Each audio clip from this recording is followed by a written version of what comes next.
So a good hatha yoga practice is one that will allow you to get just the right amount of oxygen and take it to just the right places.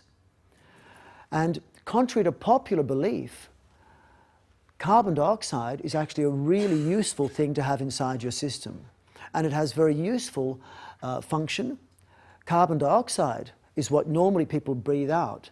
But carbon dioxide has the ability to expand your blood vessels. It expands the bronchial tubes.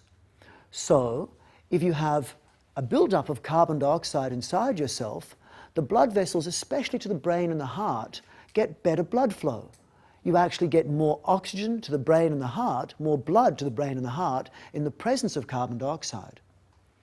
And carbon dioxide also has an effect on your nervous system. It calms the nervous system down. Carbon dioxide, when it's dissolved in water or blood, becomes carbonic acid. And so carbonic acid is a very important chemical inside your body, which you will increase the amounts of the less you actually breathe.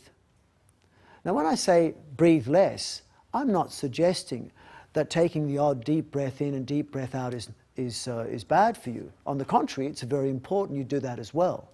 And I'm not suggesting that if you go for a full-on sprint that you shouldn't be breathing more than normal. On the contrary, of course, you will breathe very full deep breaths the more you come to your extreme limits of physical fitness and doing exerting type things. But what would be a mistake for most people would be to be doing something like a simple asana, a simple posture, and thinking that breathing is good for you and going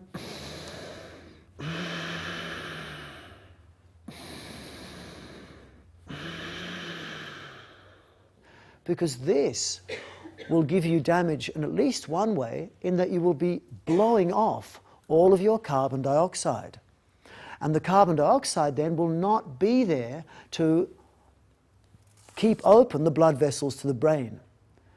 And so those of you who've practiced occasional deep, fast breathing, you get dizziness. Is that familiar to some of you?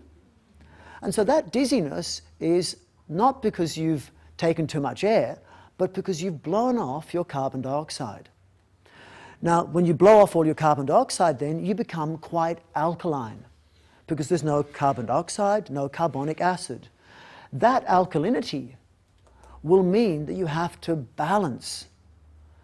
And what tends to happen is the body will balance what you do with your breathing with what you do with your rest of your life.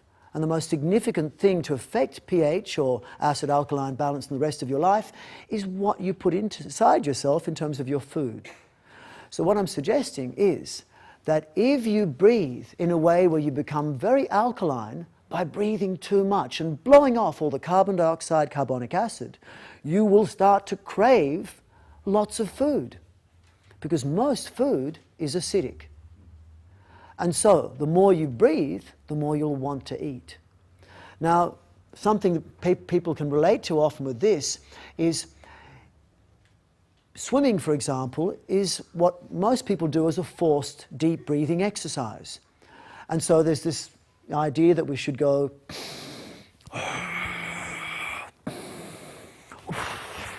something like this, no?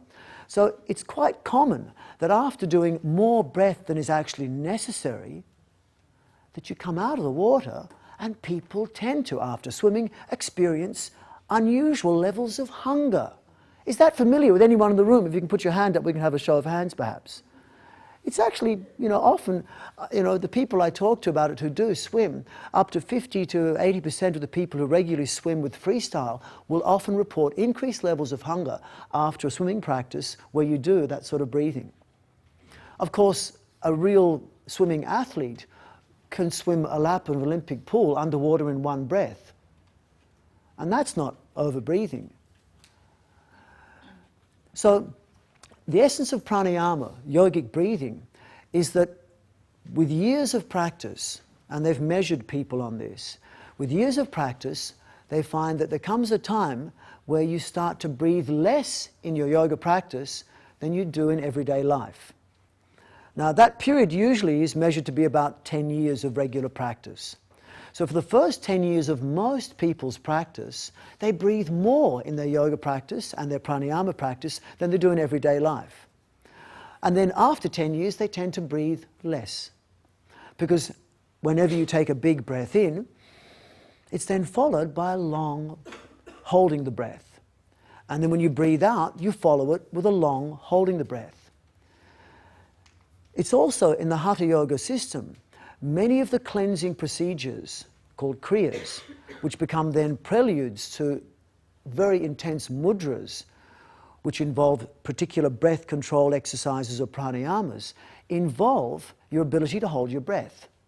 And to reach the higher levels of yoga then, you're forced to hold the breath for a very long period of time, either holding the breath in or holding the breath out.